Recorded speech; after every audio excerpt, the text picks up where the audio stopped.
지금도 사연을 보내면서 그때 일이 생각나서 손이 덜덜 떨리고 있습니다. 그리고 제가 전생에 무슨 죄를 지었나? 그래서 이렇게 마음에 벌을 받는 건가 고민하고 눈물을 흘리며 찢어질 것 같은 가슴을 부여잡으며 이 사연을 보냅니다. 저는 시골로 귀향했었던 50대 남자입니다. 저와 아내는 전부 다 도시 출신의 직장까지 도시에서 살아온 말 그대로 도시촌 사람이었습니다. 저 같은 경우에는 할아버지 댁이 시골이어서 어릴 적에는 논밭에서 놀기는 했었지만 즐거운 추억은 그때뿐이었고요. 아내의 경우에는 논밭이 있는 시골을 가본 적이 없는 전형적인 도시 여자였죠. 하지만 제가 사업을 하면서 돈을 많이 벌게 되었습니다. 어느 날 아버지가 오시더니 고향에 사시는 친척 어르신 중에 사정이 어려워서 집을 싸게 내놓으신 분이 계신데 너가 좀 비싼 가격에 사주면 안 되겠니? 라고 하셨습니다. 아버지의 부탁이고 제 기준에서는 비싼 가격도 아니었기 때문에 그냥 제가 그 집이랑 주변 땅을 사뒀습니다. 그때만 해도 아버지의 체면을 위해서 사둔 거지 전혀 관심은 없었습니다. 그렇게 아무 생각 없이 말하고 잊고 지냈습니다. 근데 50대 넘어서니까 자식은 지 혼자 큰 줄 아는지 반항이나 하고 게다가 제가 하는 사업이 지금은 휘청거리면서 경제적으로 힘들어지더군요. 그래서 여기저기 지인들에게 부탁을 했지만 아무도 도와주질 않는 겁니다. 제가 잘 나갈 때는 간 쓸게도 빼줄 것 같던 사람들이 그리고 제가 그토록 도와줬던 사람들이 제가 어려워지니까 안면을 싹 바꾸는데 괜히 사람이 미워지더군요. 자식이 싫어지고 사람이 미워지니까 아무래도 도시 속 사람이 두려워지니까 떠나고 싶어졌습니다. 그냥 아무도 모르는 곳에 가서 머리를 식히고 싶더군요. 그래서 아내에게 어디 한적한 시골 마을에 가서 살고 싶다고 했더니 아내가 옛날에 지방에 사둔 땅이랑 집이랑 있잖아요. 거기서 있으면 어때요? 이러는 겁니다. 사업을 하느라 전혀 신경도 안 썼는데 아내의 말에 그제야 떠올라서 바로 시골로 내려왔죠. 여전히 시골은 시골이더군요. 하지만 오히려 그게 마음에 쏙 들었습니다. 그래 아무도 모르는 동네에 가서 마음 정리 좀 하고 살자는 생각이었습니다. 그래서 저 혼자 일단 시골에 내려왔죠. 아내나 아이는 일단 서울에서 살고 있었고요. 제가 와서 시골집을 좀 정비하고 있으니까 동네 어르신들이 오셔서 이것저것 묻더군요. 그래서 친절하게 설명을 했습니다. 그랬더니 어르신들은 여기 청년회랑 마을 발전회가 있는데 언제 한번 들러봐라고 하더군요. 아무래도 시골 정서를 조금 알기 때문에 저는 동네 어르신들이랑 청년회 분들에게 급진이 되었죠. 말이 청년회라고 연세들이 저보다 적게는 10년 많게는 20년 가까이 더 많은 분들이었으니까요. 나름 대접을 꾸준히 하고 동네 봉사활동에 어느 정도 참여했더니 동네 어르신들이랑 청년회 형님들도 저를 마을 사람으로 인정해 주시더군요. 그리고 친해진 뒤에 술자리에서 이런저런 이야기를 하면서 보니까 청년회 형님들 중에는 햇볕에 그을리고 옷을 후줄근하게 입어서 늙어 보이는 것뿐이지 몸이 저보다 다 건장하고 근육이 넘치는 분들이 많으셔서 놀랐습니다. 그래서 제가 역시 도시 사람들보다 농촌에 계시는 분들이 건강하다니까요 하면서 감탄을 하기도 했어요. 그 이후로는 일사천리였습니다. 마을 사람으로 받아주니까 저를 도와서 마당을 꾸며주는 형님도 계셨고 전기부터 전화까지 아름답게 소개를 시켜주셔서 생활에 불편함 없이 해주는 형님도 계셨습니다. 아무래도 평생을 보고 지내온 분들끼리 살아온 촌이라서 그런지 외지인에 대한 거부감은 크지만 한번 자기 사람이라는 생각을 하시면 적극적으로 도와주시더라고요. 그렇게 어느 정도 마음을 터놓으니까 일자리도 알아봐 주셨습니다. 특히 제가 사업을 한창 할 때 그나마 시간 내서 즐겼던 일이 낚시였는데 주변의 낚시터에서 일하라고 자리까지 알아봐 주셨습니다. 솔직히 제가 일을 할 만큼 돈이 쪼들릴 정도는 아니었습니다. 모아둔 돈도 어느 정도 있었고 사람이 싫어서 내려온 거지 일을 하려고 귀농을 했던 건 아니었으니까요. 하지만 형님들은 사람이 놀면 안 된다면서 일자리도 알아봐 주시고 저 혼자 있다면서 반찬이랑 식사도 매번 주시는 겁니다. 그때는 역시 진심은 통하는구나 생각했죠. 그 후에 아내랑 아들도 가끔 시골로 내려와서 시간을 보냈고 저는 있는 돈 없는 돈 끌어모아서 낚시터를 인수해버렸습니다. 개벌은 난 못 준다고 사업하는 버릇이 남아서인지 이리저리 홍보도 하고 낚시터 관리를 열심히 했더니 나름 인기 있는 낚시터가 되더군요. 이젠 일도 익숙해지고 마을 사람들과 호영호재하면서 친해지니까 아내를 시골로 불러도 될 것 같았습니다.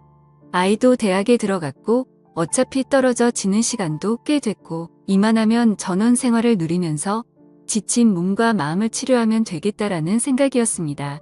그 말에 아내도 흔쾌히 응해줬어요. 그래서 아내는 대학 기숙사에 들어간 아이를 두고 서울에 있는 걸 모두 정리한 채 시골로 내려와 저와 함께 전원 생활을 시작했습니다. 처음에는 아내가 굉장히 즐거워하더군요. 낚시터에서 같이 일도 하고 가끔 드라이브도 가고 텃밭도 가꾸면서 지냈습니다. 매일매일이 저에게는 소중한 날들이었고 기쁨이었죠. 근데 아내는 점점 활기를 잃어가고 짜증만 내는 거예요. 아침에 낚시터 관리하는 것도 이제는 지겹다. 텃밭 가꾸는 것도 이제는 힘들다며 매일 투덜대는 겁니다. 처음에는 달래도 보고 도심지로 나가서 쇼핑도 시켜줬건만 아내의 기분은 도무지 풀릴 기분이 아니더라고요. 아무래도 도시에서 자라서 도시에서 50년 가까이 살았으니 충분히 이해는 됐지만 이제는 늙어 죽을 때까지 흙냄새 맡으며 살아야 하는데 자꾸 우울해하니까 답답하더라고요. 그래서 하루는 아내에게 당신 뭐가 불만이야? 서울로 다시 가고 싶어? 라고 물으니까 그건 또 아니랍니다. 그래서 다시 아내에게 이젠 여기가 제2의 고향이야. 난 다시 서울로 가고 싶어도 갈 수 없어. 불편한 건 좀 있겠지만 조금만 참자 제발 이렇게 통사정을 했죠. 아내도 그러겠다고 대답은 하더군요. 너무 힘들어서 주변 어르신들과 청년 형님들에게 이야기를 했더니 그런 일들이 예전부터 숲도록 했다면서 특히 청년 형님 중 한 분은 우리가 너무 무신경했네. 재수 씨가 좀 쑥스러워하길래 일부러 동네 적응하라는 뜻으로 말도 안 걸고 그랬는데 이참에 마을 잔치라도 한번 열어줘야겠어? 이러는 겁니다. 저는 괜찮다고 극구 사양했는데도 시골 인심이란 게 아무래도 통이 크다 보니까 정말 마을 잔치가 돼버렸습니다. 돼지 한 마리 잡는 수준까지는 아니지만 그래도 고기도 좀 삶고 반찬도 준비하고 동네 어르신들이랑 형님들 그리고 여러 아주머니들이 제 아내만을 위해서 전부 나서서 잔치 같은 환영식을 열어줬죠. 처음에는 쑥스러웠던 아내도 그날은 굉장히 즐거워 보였어요. 술도 한잔하고 마을 사람들하고 친해지니까 아주 생기가 돌아 보였습니다. 그래서 술도 마셨겠다 기분도 묘하게 좋아져서 그런지 그날 밤에 아내랑 오랜만에 행복한 시간도 보냈습니다. 이제부터 모든 게 잘 풀릴 거라 생각했습니다. 아내도 예전보다는 기운을 좀 차린 것 같았고요. 그래서 낚시도 일을 마치고 와보면 아내는 동네 청년 형님들과 마을 일을 돕고 있거나 아니면 집 앞 텃밭을 가꾸고 요즘은 인터넷으로 정원 가꾸기 이런 걸 보면서 공부도 하더라고요. 그 모습을 보면서 흐뭇했죠. 하지만 아내의 비밀을 알게 된 건 몇 달이 지나고 나서부터입니다. 아무래도 새벽에 나가는 일이 많다 보니까 저녁에 일찍 잠을 자는 편이었는데 그날따라 잠을 굉장히 일찍 깼어요. 대충 새벽 1시쯤 된 것 같더군요. 목이 말라서 물을 마시고 방으로 들어와 보니까 아내가 없는 겁니다. 가끔 제 코 고는 소리가 싫다면서 딴 방에 가서 혼자 자는 경우가 종종 있어서 별로 신경 안 쓰고 다시 잠을 자려고 했습니다. 근데 뭔가 거실 쪽에서 누가 왔다 갔다 하는 소리가 들리는 거예요. 살금살금 걸어가는데 옷감이 서로 삭삭 스치는 소리였습니다. 워낙 시골이라 조용하고 한번 신경 쓰이니까 그런 발소리에 옷감 스치는 소리까지 들리는 겁니다. 아내가 왜 저러나? 라는 생각에 잠 안 자고 살금살금 고양이 걸음을 왜 하는 거야? 하면서 나가봤더니 아내가 현관문 앞에 서 있는 겁니다. 깜짝 놀라서 거기서 뭐해? 그랬죠. 그랬더니 잠이 안 와서 잠깐 나갔다 왔다는 겁니다. 처음에는 그런가 보다 했죠. 근데 몸에 풀이 좀 묻어 있는 겁니다. 아니 어디까지 나갔다 왔길래 몸에 풀이 묻어 있어? 라고 하니까 아내는 깜짝 놀라면서 요 앞에 갔다 오는데 좀 묻었나 보네. 이러는 겁니다. 그래서 농담으로 모르는 사람이 보면 어디 논밭에서 뒹군 사람으로 보여? 라고 했더니 아내는 눈에 쌍심지를 켜고 아니 무슨 말을 그렇게 해? 내가 새벽에 나가서 어떤 놈하고 뒹굴다가 왔다는 거야. 이러는 겁니다. 반응이 너무 거세서 좀 놀랐죠. 아니 농담으로 그런 거지 누가 진짜 그렇다고 믿겠어? 그 말에 아내는 상당히 기분이 나쁘다는 투로 당신 나한테 그런 말 하지 마. 엄청 기분 나빠 이러면서 다른 방으로 들어가서 잠을 자더군요. 그때만 해도 거참 별거 아닌 것 같고 엄청 화를 내네 라고 생각했습니다. 그 이후로 그 일은 잊고 지낼 정도로 바쁘게 살았습니다. 낚시터 관리하고 서울에서 지인들의 도움으로 다른 일도 벌이게 되니까 한 달에 며칠은 서울로 올라갔다 내려오기도 하고 귀농을 한 이후로 뭔가 일이 잘 풀려가더군요. 아무래도 몸도 마음도 안정이 돼서 그런가 보다라고 생각했습니다. 그날은 서울에서 회의가 늦게 끝나서 아침 일찍 내려갈까 하다가 그래도 잠은 집에서 자려고 새벽쯤에 시골집에 도착을 했죠. 문을 열고 들어가니까 아내는 자고 있더라고요. 근데 주방에 누군가랑 술을 마신 듯이 어지럽혀져 있고 낌새가 좀 이상한 겁니다. 도대체 누굴 데리고 와서 술 마신 거야? 라는 생각이 들더군요. 제가 좀 깔끔을 떠는 성격이라 피곤해도 술병이랑 안주 널브러진 것은 치우고 자야 했거든요. 그래서 이것저것 치우는데 의자에 못 보던 열쇠 꾸러미가 있는 거예요. 보아하니까 바지 허리춤에 채우는 창고 열쇠 꾸러미였습니다. 이게 왜 여기 있지? 누구 거지? 궁금하더군요. 그래서 다음날 아침에 아내에게 열쇠 이야기를 꺼내니까 어제 청년의 형님이 오셔서 간단하게 맥주 한잔 했어. 그게 뭐 잘못됐어? 이러는 겁니다. 마을 사람이 우리 집에 올 수도 있고 맥주 한잔 나눌 수도 있겠지만 열쇠까지 떨어뜨리고 갈 정도로 정신이 없었다는 게 이상한 거죠. 농사일을 해보신 분들은 알지만 농사와 관련된 열쇠나 농기구들은 기가 막히게 챙기거든요. 그래서 열쇠 꾸러미를 들고 청년의 형님 집으로 가고 있는데 동네 할머니 한 분이 오시더니 거 요즘 한 사람 소문 안 좋아. 이러는 겁니다. 그래서 제가 무슨 말씀이시냐고 자꾸 여쭤보니까 동네 남자들하고 그렇고 그런 사이라는 소문이 있어. 마누라 간수 잘해. 라는 거예요. 이게 무슨 소리인가 싶더라고요. 동네 남자들이라니요.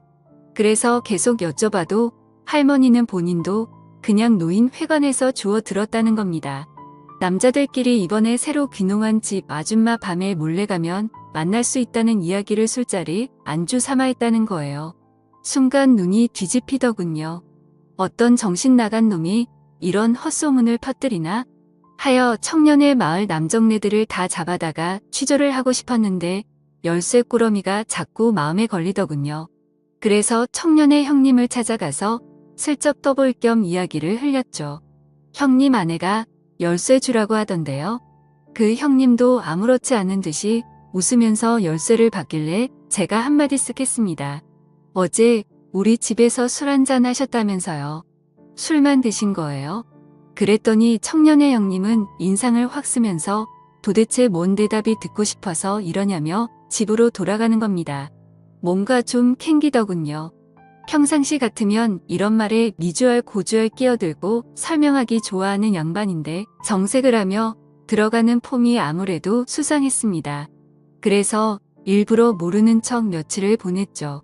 그 하루하루가 정말 고통스럽더라고요. 너무나도 궁금했고요. 그래도 꼭 참았습니다. 제 눈으로 증거를 찾고 싶었으니까요. 그런데 드디어 그날이 왔습니다. 그날도 새벽쯤에 자는 척 하던데 아내가 어디론가 나가더군요. 자는 척 하다가 몰래 쫓아 나가봤습니다. 청년의 형님이기만 해봐. 둘 다 아작을 내버릴 거니까 라는 생각에 뒤를 쫓아갔죠. 그런데 새벽 이슬 맞고 아내가 찾아간 곳은 논밭 근처에 있는 허름한 비닐하우스였습니다. 농사를 짓는 곳은 아니고 마을 공용창고같이 농기구를 저장해놓고 쉬는 공간으로 활용을 하는 곳이었거든요. 순간 망치로 머리를 맞은 기분이더라고요. 그래서 몰래 안을 들어가서 안쪽을 봤습니다. 누굴까? 어떤 놈일까? 궁금하기도 하고 막상 보면 열받을 것 같아서 두렵기도 하고 손이 부르르 떨렸지만 안을 들여다봤죠. 그런데 세상에나 청년의 형님이 아닌 다른 형님인 겁니다. 이건 또 뭔가 싶더라고요. 둘은 이미 더러운 짓을 벌이기 시작했더군요. 차마 그 소리를 듣고 싶지도 않고 이제는 끝내려는 마음에 확 덮쳐버렸습니다. 깜짝 놀란 아내와 그 형님은 손발이 되게 빠르더군요. 언제부터 이랬냐며 제가 화를 막 내니까 갑자기 그 형님 입에서 더 충격적인 말이 튀어나왔습니다. 난 오늘이 처음이고 다른 사람들을 몇 번 만났어. 이건 또 무슨 소리인가? 머리가 띵 하더군요. 아내는 여보, 지금 이 사람이 정신 나가서 헛소리하는 거야. 믿지 마. 라고 하더니 나중에는 살려달라고 빌고 나중에는 악에 바쳐서 맘대로 해. 하면서 들어 눕더군요. 하지만 계속 소리를 지르고 난리를 쳤더니 끝내 몇 군데 집을 가리키는 겁니다. 그 새벽에 그 집 문을 발로 차고 들어가서 나와 우리 마누라 건든 놈들 나오라고 큰 소리를 쳤습니다. 동네가 난리가 났죠. 알고 보니 마을에 체격 좁고 힘 좀 쓴다는 대여섯 놈 그리고 물론 청년의 형님도 껴있었습니다. 마을 남정네들 대여섯 놈이 마누라랑 놀아다타더군요. 하늘이 무너지는 기분이었습니다. 그놈들은 제 아내가 먼저 유혹을 했다면서 핑계만 늘어대고 아내는 아니라고 자기는 그런 적 없다고 싹싹 빌고 아주 난장판이었습니다. 조용히 끝내려고 했지만 도저히 안 되겠더군요. 근데 마을 이장님이 한사코 말리고 제발 경찰에 신고를 안 하면 안 되겠냐며 싹싹 빌더군요. 그리고 마을 사람 모두가 잘못했다면서 합의금은 얼마든지 주겠다며 싹싹 빚는 겁니다. 확인을 해보니 무슨 대가성으로 주고 판 것도 아니고 아내가 자발적으로 나섰던 터라 이걸 어떻게 처벌하기도 애매하더라고요. 이제는 더 이상 더러운 쓰레기들이 사는 동네에 도저히 있고 싶지도 않고 아내를 보고 싶지도 않아서 아내와는 이혼을 했고 정신적 위자료를 청구했습니다. 그리고 마을 청년의 놈이랑 몇몇 사람은 탈탈 털어서 꽤 많은 액수의 돈을 받아냈습니다. 어차피 법으로 제대로 엿먹일 수 없다면 돈이라도 왕창 뜯어낼 생각이었는데 촌사람들이 은근히 돈이 많더군요. 그 돈으로 지금은 서울에서 장사를 하고 있습니다. 정말 잘 먹고 잘 살고 있습니다만 마음 한구석은 정말 쓰리고 아픕니다. 동네 사람들은 지금도 이 일은 비밀로 쉬쉬하고 있다고 하더군요. 정말 파렴치한 아내와 시골 남자들을 생각하면 지금도 피가 거꾸로 솟네요. 저의 긴 글을 읽어주셔서 감사합니다.